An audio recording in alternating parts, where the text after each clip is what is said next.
continue cette deuxième partie d'émission avec la course aux As qui avait lieu à Sommières. C'était ce dimanche et c'était la complète de la manade Ricard. On regarde en image le reportage de Raymond Ferrière.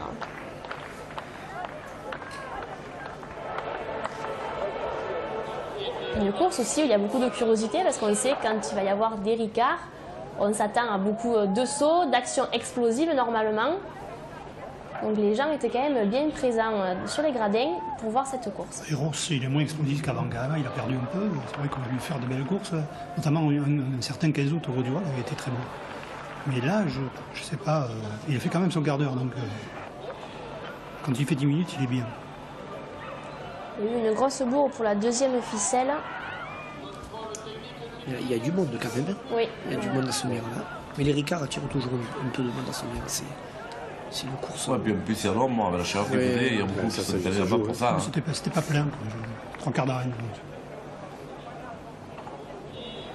Ensuite, Trident de la manade Ricard, toujours bien sûr, qui sortait second. Un taureau qu'on a déjà vu, souvent sortir premier même, et qui était explosif et qui là aussi a fait son quart d'heure.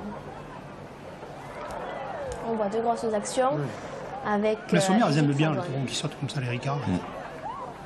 La course a été menée par 3 hommes, je crois, Sabri, Favier et Aliaga. Aliaga et Eric. Et Eric, un quatuor, oui, voilà. Eric, un quatuor.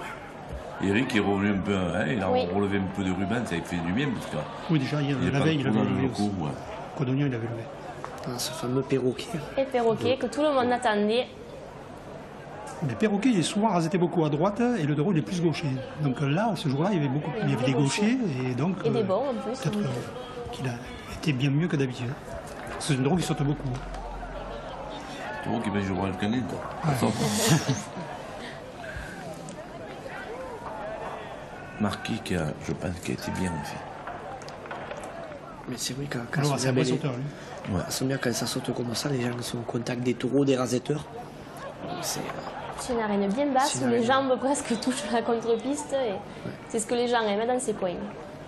Ensuite, Ben d'Or. Ben d'Or, il est un peu différent. C'est un taureau mystérieux, il ne saute pas.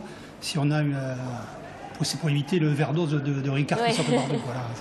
Il est plus sérieux, il tient en piste, il faut le charger.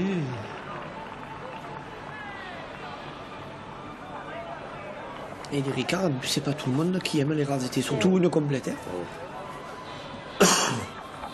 Encore des pistes comme Sommières, ça va, tu t'accroches de partout. Mais tu les as dans des pistes que tu n'accroches pas, c'est vrai que tu calcules un peu.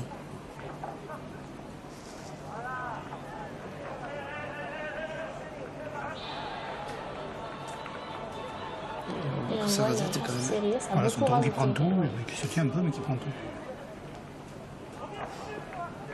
Sans forcément soutenir que ça a peut-être un petit peu reposé les raseteurs, de ne pas l'avoir toujours derrière. Il est quand même sacrément embanné, comme beaucoup de taureaux dans cette manade. Ah, et il m'a fait mentir, un saut en image. Je crois qu'ils étaient un peu lassés là. Et Garlaban de la manade Ricard, toujours. Un tour qui était attendu, puisqu'on l'avait vu dans les arènes de Vauvert, il n'avait pas été trop raseté, donc on attendait de voir ce qu'il allait faire ici. Mais là, je crois qu'ils ont pris la mesure et je crois qu'il a rentré qu'une officielle. Le taureau n'a pas été sauté après l'homme, mais à côté surtout. Moi, je pense que ce taureau, il faut qu'il y ait beaucoup de vivacité pour qu'il s'impose. Quand il est un peu mou, comme ils sont lourds pour se tourner, les hommes prennent vite le dessus. En plus, les gauchers, ils ont compris maintenant qu'à gauche, ils ne prenaient pas bien la sortie, donc voilà, maintenant ils s'y jettent dessus et donc ça avantage pas le taureau. Absolu, ça c'est le bon taureau de chez Ricard.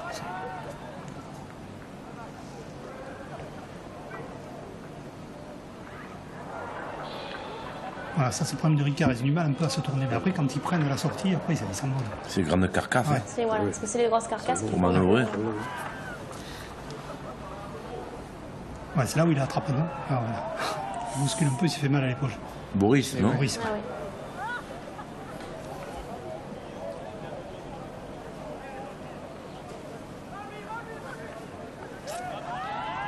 Ça c'est une boisée là. Grosse action, une belle Très action de boisée. Jérémy Aliaga. Il avait sauté sur sa maman, il a Sa fait mère, exprès. ouais. Oui, il a fait exprès pour donner un peu plus effrayeur. Et pour finir cette course, c'était Marquis. Ouais, celui-là, moi j'aime beaucoup. On a entendu parler de nombreuses fois. Elle avait été fois. extraordinaire. Ouais, moi, Le taureau qui anticipe aussi un peu, qui se tourne plus vite, qui est plus léger. ouais, d'ailleurs, on dirait pas un Ricard. Hein. Il est plus mince, mais alors c'est une balle. Ce rasé de une Mehdi balle. Belgouari. Ils avaient fait 3 rasés, ça avait été extraordinaire. Il n'y a eu que 3 rasés dans la course. Et à Jonquière aussi, il avait été très bon à Jonquière. Mais il a été radoté que par Catif. Un taureau moins gros que les autres, moins grand, mais il a du jus. Mais des fois, pour finir une course, quand on voit ce danger-là avec 3 rasés, ça suffit. Voilà. On finit avec de l'émotion, on finit, voilà.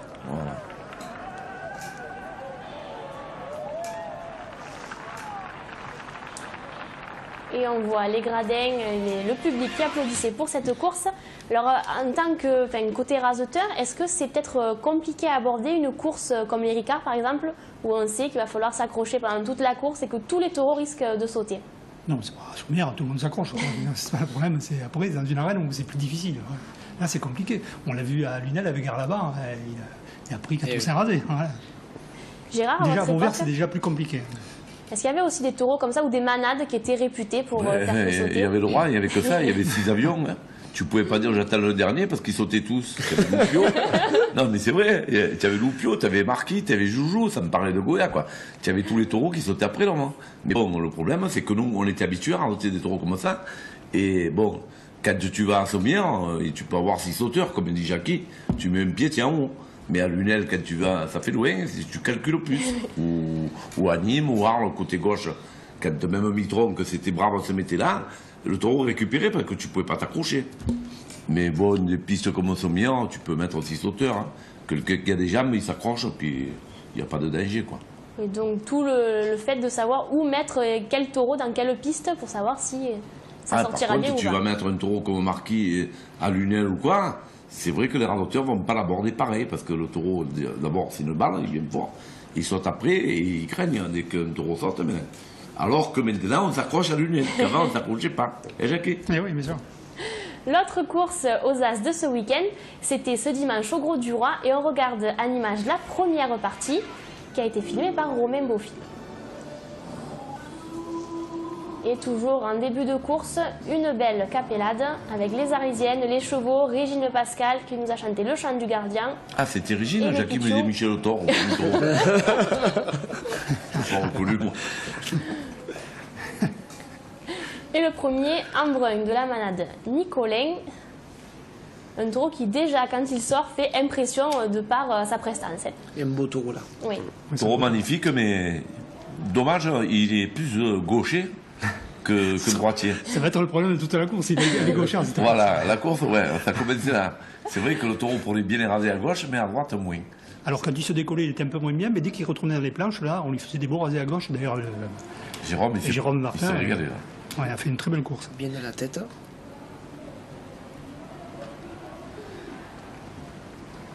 Ouais, un bon premier qui a rien refusé, mais surtout à gauche. Et surtout avec les rasés que Jérôme a tirés, et Bastien Faux aussi, et Julien Ouf. A noter que le matin, il y avait les taureaux jeunes de la manade de Nicolin et qui ont été très prometteurs aussi, donc c'est peut-être la relève qui arrive. D'après Josette.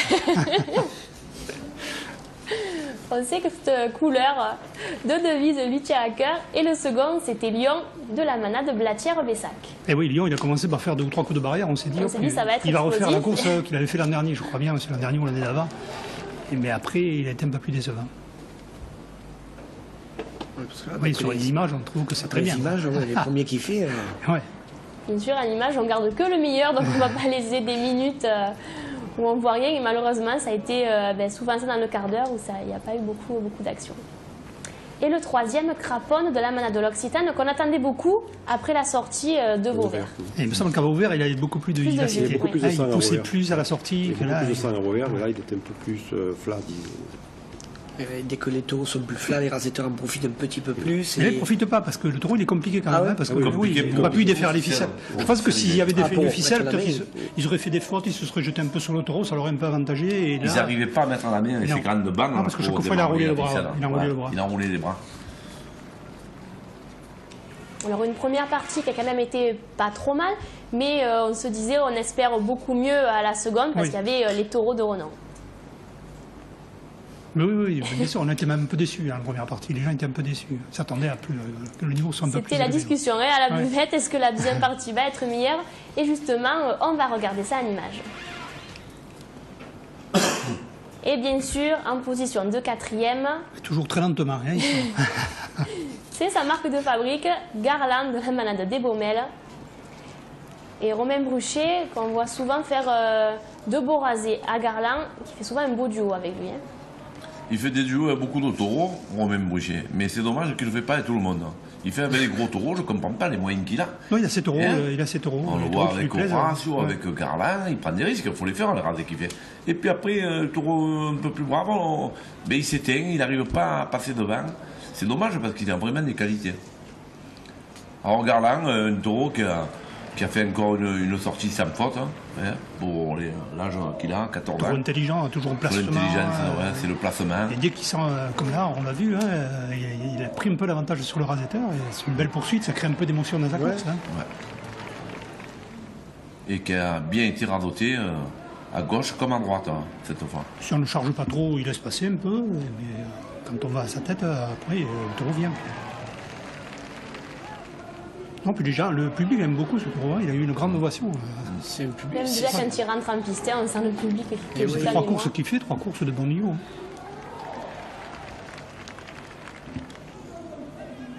Ah, puis c'est son placement. Même s'il a été beaucoup plus raseté que d'habitude. Hein, J'allais dire, disputé pour il est raseter. raseté quand même. Ah oui, il rasetait beaucoup. On voit des raseteurs qu'on ne voyait pas avant raseter Ouais. Garland, mais c'est bien.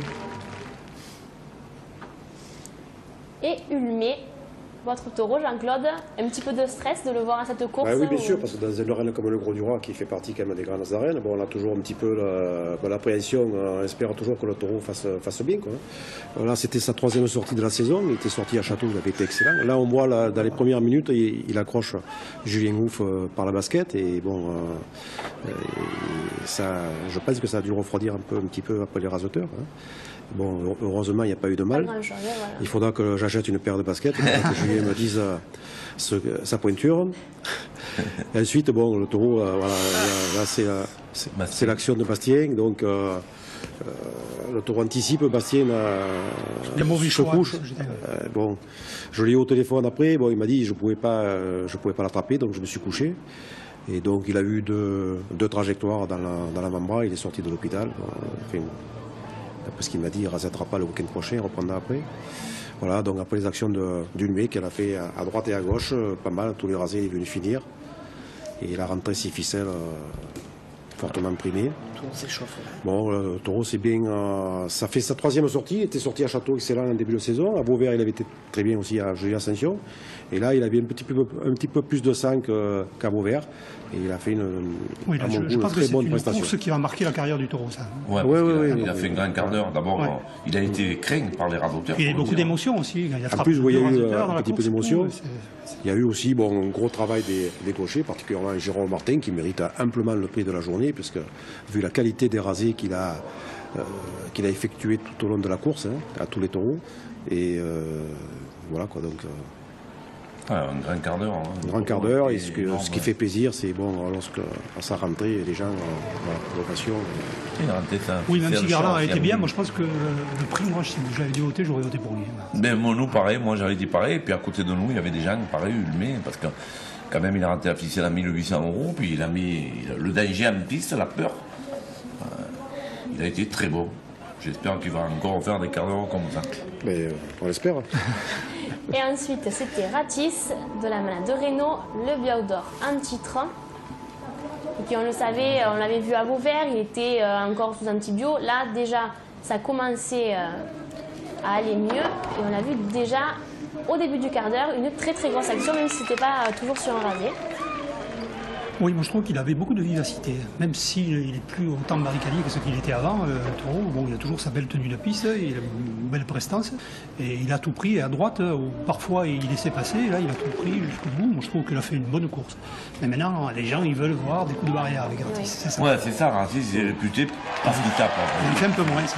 Maintenant, il en fait un peu moins, mais bon, il devient plus cocardier, nous allons dire. Et on voit Jérôme Martin très très fier et heureux Content pour lui, d'enlever parce cette deuxième qu'il a ficelle rajouté, de mais en Ratis. plus, il a levé. Que d'habitude, il fait des rasés, des beaux rasés, mais il n'arrive pas à lever. Et là, franchement, chapeau hein, pour Jérôme, il a eu la main et on lui souhaite tous les dimanches de rentrer comme ça. Et pour finir la course, Desbana de la Mana de Lautier. On sait que le taureau a quelques qualités, mais il a été un peu brouillon. Et là, c'est Romain Boucher qui va vous faire le récortador. Hein, C'était un concours. Parce que la course a commencé par les récortadors. Hein, on n'a pas vu d'image. Discuter tout seul au milieu de la piste hein, et heureusement que les autres ont crié, il n'a pas vu le taureau. Donc il est obligé de boucher. Romain de temps en temps, il... fait plus de peur que de mal, quoi. Tant mieux. Donc on ressortait quand même satisfait de cette seconde partie. Ah oui, heureusement qu'il y a eu la deuxième partie, parce que la première a été, je dirais, à part un brun et un peu craponne, mais c'était décousu. On n'a pas vibré, quoi. Que la deuxième partie, on savait qu'il y avait les gros taureaux, et on pensait que les hommes rasetteraient pour justement voir quelque chose. Et c'est ce qui s'est passé, heureusement. Alors on a vu un très très bon Jérôme Martin et justement on vous a ramené ses impressions à la fin de la course, on le regarde en image. Non, ben, je me suis senti très bien, je pense que ça s'est plus ou moins vu. Ouais, j'appréhendais un peu Garland comme chaque course, c'est quand même un taureau qui met la pression à chaque course. Je l'ai resté, je suis content, le public était derrière moi et me poussait, ce que j'apprécie énormément. Voilà, ça fait toujours chaud au cœur d'avoir du monde derrière soi et de voir qu'on est apprécié. Donc je pense que tout le monde sera content de la course, autant les managers que les raseteurs, que l'organisateur, les spectateurs. C'est essentiel pour que notre tradition perdure, il faut qu'on soit tous ensemble. Donc tant que ça se passe comme ça, je suis heureux pourvu que ça dure. L'autre vainqueur dans cet après-midi, c'était bien sûr Garland de la Manade des Baumelles. On regarde l'interview de son propriétaire, Guillaume Lessola. Le bon Garland a encore sorti un des quarts d'heure dont il a le secret, avec beaucoup d'émotion. Je pense que ce qu'on recherche quand on vient aux arènes avec un taureau, grand taureau. Je pense qu'on ne se rend pas compte du taureau qu'il y a là et ça fera partie des grands cocardiers qu'aura connu la course camarguaise. Voilà. Il faut surtout déjà s'estimer heureux qu'un taureau à 14 ans ait encore ce niveau de course camarguaise. Parce qu'il y a beaucoup de taureaux qui à 14 ans ne font plus carrière et lui il prouve que même si aujourd'hui il va un peu moins vite qu'il y a 2 ans, il compense par sa grande intelligence. Et voilà, très satisfait qu'il établisse encore une saison parce qu'il n'y a pas qu'aujourd'hui, il a été très bon à Palavas, très bon à Vauvert, très bon aujourd'hui, que le taureau soit quand même surtout très régulier. Il réalise un gros début de saison, comme tu dis, avec ses 14 ans. Le Biao d'Or cette année, est-ce qu'il est pas en train de franchir le cap du 3e justement? Ça, c'est pas à moi de le dire. Moi, en tout cas, ce que je peux parler, c'est de la prestation de mon taureau. Pour moi, il fait, sincèrement, je crois qu'il fait une de ses meilleures saisons, une de ses plus grandes saisons. Après, le taureau est irréprochable aujourd'hui. Hein. Après, on n'aime pas le style de taureau, ça, je peux le concevoir aussi. Maintenant, le Biao d'Or, oui, je serais malhonnête aujourd'hui de dire qu'on n'y pense pas. Et sincèrement, début de saison, on y pensait, on a toujours au coin de notre tête le Biao d'Or. Après, bon, c'est pas nous qu'on décide, c'est surtout aussi les taureaux qui ont la vérité. Et puis, Biao d'Or, si le Biao d'Or se votait en juin, je dirais oui. C'est pas le cas, donc on va laisser se terminer la saison. Et puis après, je pense que la commission fera son travail. Et donc on parlait de Garland, un grand taureau s'il en est. Romain Beaufils nous a préparé un petit clip qu'on va vous proposer de suite.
Alors c'est une course, celle du Gros du Roi, que vous retrouverez en intégrale dans la semaine, commentée par Corentin Carpentier, Jackie Siméon et bien sûr Gérard Muscat.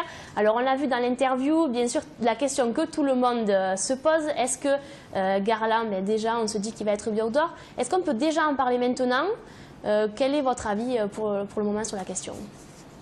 Mais bon, les Biaud d'Or, on peut toujours s'avancer, dire qu'il a fait 3 bonnes courses.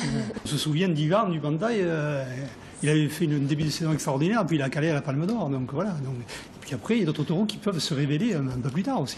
On ne sait pas comment ça se passe la saison. Enfin, c'est bien déjà que le taureau il ait fait 3 bonnes courses. Gérard, c'est un peu tôt pour vous pour en parler? Ah, tout à fait. Moi, c'est un peu comme le trophée des As. Ça, c'est pareil. Un taureau, on le juge à la fin de la carrière, je veux dire, de la saison. Et je pense qu'il n'y a pas que lui. Il y a d'autres taureaux, il faut attendre. Bon, il a fait 3 bonnes courses, mais il peut passer encore à travers ou il peut être bon. Alors, il ne faut pas encore parler de Biaud d'Or maintenant. Bon, c'est vrai qu'il n'a pas beaucoup de concurrents, c'est ça aussi. Ouais. Alors, on a vu donc Ulmé qui sortait dans cette course quand même aux côtés de 2 Biaud d'Or en tant que, avec Garland et Ratis. C'est quand même une fierté pour un manadier d'avoir un taureau qui sort à ce niveau. Tout à fait, bon, d'autant plus que c'est la seconde fois qu'il sort en plus, d'autant plus il sort entre 2 Biaud d'Or.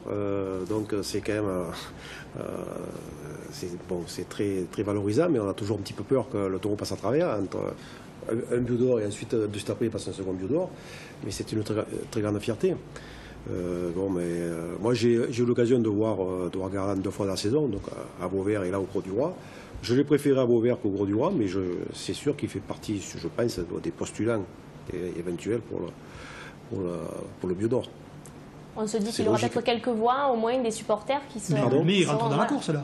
Ulmé rentre dans la course. Ah non, je parlais de Garland, moi. Non, mais moi je dis Ulmé rentre dans la course. S'il va faire les grandes pistes comme les autres taureaux, je pense qu'il va rentrer dans la course comme les autres. Là, il faut qu'il fasse des courses de ce niveau aussi. Voilà. Alors, comme a dit Gérard, on est au mois de juin, donc il faut encore quand même jusqu'à la fin de la saison, rien n'est fait, c'est sûr. Mais bon. Alors, où il sortira après? Est-ce qu'il sera encore dans Ulmé sort à Sommières le 4 août. Ensuite, il va fin août à Fontvieille. Et ensuite, il est prévu en fin de saison à Saint-Rémy-de-Provence pour les fêtes. Voilà son calendrier. Eh bien, on espère le voir toujours à ce même niveau parce que ça fait partie des grands taureaux maintenant qui font de bonnes courses souvent quand on les voit. Donc, on en manque presque de grands taureaux. Donc, on espère le voir bon encore plein de fois. Et maintenant, on va vous présenter une petite interview de Jalabert parce qu'il y aura une petite nouveauté pour les arènes d'Arles. C'est pas maintenant, mais on vous le prépare déjà. Regardez ça en image. Pourquoi pas faire autre chose? Justement, nous est venue cette idée d'un défi des raseteurs. Ce ne sera pas vraiment une course camarguaise, ça ne fera pas partie de la compétition, quoi. Mais ça sera un moment très spécial où les raseteurs vont affronter 2 taureaux d'élevage qui ne s'affrontent jamais. Donc un taureau du curé de Valverde et un taureau de Mur, le fameux taureau de Mur qui a brisé sa cage au Corral d'Arles, qui a failli s'échapper dans la ville et qui est reparti en Andalousie, qui reviendra pour cette occasion pour la féerie. Et je crois que quand j'en ai parlé à quelques raseteurs, ils ont été enthousiasmés. Bien sûr, c'est des sujets qui font toujours polémique, mais bon, la polémique est formidable aussi dans le spectacle, ça fait partie du spectacle, la polémique. Et ce que je trouve formidable, c'est que ce taureau camarguais, il existe, mais on ne va pas se cacher, hein. La Royale de Ricard, avec le Grand Fourmigue, tout ça, elle était à 75% espagnole. Et ensuite, cet élevage a été chez Somade, qui est un élevage aussi qui a beaucoup de sang espagnol. Et bon, et moi je suis bien placé en tant qu'éleveur de taureaux espagnols pour savoir que j'ai prêté quelques étalons à des éleveurs camargues aussi, quoi. Donc, qu'est-ce que ça va être ces 2 taureaux? Ça va être les raseteurs qui vont raseter des taureaux neufs. Ils vont raseter des taus. Ils vont raseter des taus, mais des taus qui auront entre 5 et 6 ans et qui pèseront aux environs de 600 kilos, quoi. Donc les raseteurs étaient enthousiastes et je crois que, bien sûr, il faut qu'ils jouent le jeu avec des taureaux neufs, quoi. Il ne faut pas qu'ils les rasettent n'importe comment. Mais l'ouverture à tous ces tauromachies me plaît beaucoup pour ce dimanche matin. Mur, ça a été plus difficile à convaincre, mais finalement, quand je lui ai expliqué ce qu'étaient les raseteurs, ce qu'ils représentaient, le niveau, la compétition, que c'était des artistes importants, il a très bien compris. Il a dit non, au contraire, ravi, on va le faire. C'est arrivé il y a 62 ans exactement dans les arènes de Nîmes. un mur justement qui avait été raseté dans la Royale de Montomance en 7e position par les as du crochet de l'époque, dont le Vieux Rey, Hérault, tout ça. Et donc l'accord qui avait été trouvé, c'est à l'époque la course n'était pas limitée, donc il y avait 27 raseteurs en piste, et l'accord qui a été trouvé, c'était que ce soit les 6 meilleurs qui le rasettent. Mais finalement, comme c'est un peu l'anarchie, ils ont tous sauté les 27 en piste, c'était fini de manière très compliquée. Mais le taureau avait fait 2 immenses coups de barrière, les 2 premiers passages, tout ça. Donc c'est arrivé il y a 62 ans aux arènes de Nîmes. Le premier qu'on a sollicité, ça a été Loïc Ozol, le triple vainqueur du Trophée des As, qui nous a de suite donné son accord. Après, on a parlé avec Chekad, qui est d'accord. Gérald Rado a parlé déjà avec Martin, avec Favier. Enfin, bon, on est en train maintenant, on bouclera tout ça. Mais bon, il y aura 6 raseteurs, c'est l'idée, quoi. Alors, très rapidement, pour ou contre cette initiative? Moi, je ne suis pas pour. Hein. C'est peut-être une mauvaise image de la corrida qu'on m'a montré, enfin du taureau de corrida, et une mauvaise image des raseteurs. Oui. C'est vrai que dans la course camargaise, on joue avec l'intelligence du taureau. Donc la corrida, c'est plutôt la naïveté du taureau. Donc j'ai peur que ces taureaux ils passent un peu à travers et qu'ils soient un peu ridicules. Je me demande comment le Mio a accepté qu'on rasette ces taureaux. Oui. Gérard? Moi, je suis de l'avis de Jackie parce que je pense que c'est des taureaux, chacun pour sa spécialité. Et on sait très bien que le taureau de combat, on le voit quand il porte des banderilles. Taureau rasé, le taureau, d'abord, il n'a pas de rein, il file droit, puis ils n'ont plus de pattes. Et donc, moi, je suis pas pour maintenant. Après, la liberté de chacun, voilà. Votre avis? Moi, je trouve que, franchement, on dévalorise complètement notre identité. Voilà. Donc, moi non plus, je ne suis pas pour. On dévalorise parce qu'il ferait mieux de raseter nos taureaux de Camargue, donner l'émotion qu'on attend dans les gradins, que plutôt de tenter de se chercher notre identité qu'on n'a pas besoin. Jean-Claude non plus. Je rejoins ce qu'a dit Gérard et Jackie. Bon, je ne sais pas si c'est une bonne idée. Eh bien, on verra ça, on sera là pour tout voir. Alors Jérémy, vous êtes un peu l'homme multifonction d'Aigues-Vives. Présentez-nous un petit peu la fête qui va avoir lieu d'ici peu. Eh bien, la fête bonne démarre vendredi, le durera jusqu'au 7 juillet, donc bon, ça va être assez long et lourd, mais c'est une fête complète où il y a des courses de ligue, des courses au taureau jeune, des courses au taureau neuf, courses au trophée de l'avenir avec le Serment d'Or et courses au trophée des As qui comptera aussi pour le Serment d'Or cette année. Pourquoi remettre la course du jeudi au trophée des As? Parce qu'on a des jeunes qui viennent d'arriver et on n'a pas tenté, mais on a voulu relancer le renouveau et d'avoir que de la jeunesse le jeudi à Aigues-Vives. Donc on va tout faire pour garder 6-7 jeunes rasetteurs le jeudi au Trophée des As à Aigues-Vives. Voilà. Il y aura des balles, bien sûr, des apéritifs qui rentrent dans peignant, enfin, il y a de tout pendant une semaine. Voilà. Donc on donne rendez-vous à tout le monde à Aigues-Vives. Ah oui, voilà, tout le monde rasetteur, manager. Il y a du Ricard dans les bars, mais il y en aura dans l'arène aussi. Non, pour la fête, il n'y en aura pas dans l'arène, mais il y en aura ce qu'il faut dans les bars. Non, mais c'est une fête c'est une des premières fêtes déjà du département. Et puis en plus, c'est agréable parce que le jeudi, c'est une journée traditionnelle et on est là, c'est une course unique. Donc on voit souvent les anciens rasetteurs, on voit souvent d'autres rasetteurs qui ne rasettent pas venir, des manadiers. Et on passe la journée à Aigues-Vives et c'est très agréable ça. Patrick Mallet aussi qui vient à Aigues-Vives. Patrick Mallet, il sera pas là. Dommage, il ne sera pas rentré. Cette année, maman l'a attaché cette année. Donc pas de Patrick Mallet pour la fête d'Aigues-Vives, mais bon, il y en aura d'autres de TV. On ne va pas le ramener. On n'aura pas besoin de le ramener ou de le faire coucher. Eh bien très bien, donc on donne rendez-vous tout le monde à Aigues-Vives. On passe maintenant au tableau des courses de ce week-end. Alors ça commence ce vendredi 27 juin à l'Avenir à Tarascon. Ouais. Il y aura Capellan, Pagnol, Vougaire, Cadoc, Fenouillet et Lignac. C'est la fête de la Tarascon. Ensuite, le samedi à l'Avenir, il y aura Raphaël Lézard avec Serras, Tamelier, Farfelu, Eylo, Verdao, Muscadet et Raphaélois. La Grande Motte avec Loubert, Ruger, Burano, Quentin, Iroko, Cerbère et Noriac. Et il y aura aussi Plan d'Orgon avec la deuxième série du Trident d'Or. Ensuite, samedi, il y aura les As à Tarascon, le deuxième souvenir Maurice Barthélémy avec Arlésien, Valmont, Marie-Peu, Estépousse, Martias, Esmero et Méphisto. Le dimanche à l'Avenir, il y aura donc Aigues-Vives, je vous laisse dire les taureaux Jérémy. Soigneux de Roquette, Oberoun de Félix Nathalie, Sissou de Saint-Pierre, Zigane de Saint-Gabriel, Bellastre de Nicolin, Achille de l'Occitane et Médoc de Soumande. Il y aura également Raphaël Lézarles et Mudaison. On passe ensuite à l'avenir avec Montfrein, la 4e journée du Gland d'Or, Salins de Giraud et Érag, la complète des Laurents. Et ensuite Ozas, la Grande Motte avec Fanfarou, Renard, Cassard, Escamillo, Gardon, Fétiche, Platon et Sommière avec Richelieu, Monroe, Chambao, Pélican, Pagano, Méthode et Sultan. Et à l'avenir, le lundi, il y aura aussi Tarascon avec Archimède, Kéribus, Cora, Zingaro, Antrion, Gitan et Cactus. Bien voilà, à noter aussi que la location des places pour la grande course du 15 août au Gros du Roi est ouverte. On espère que vous avez passé une bonne émission. Merci à tous d'avoir été présents et de nous avoir suivis. On se retrouve la semaine prochaine pour une nouvelle émission. Au revoir.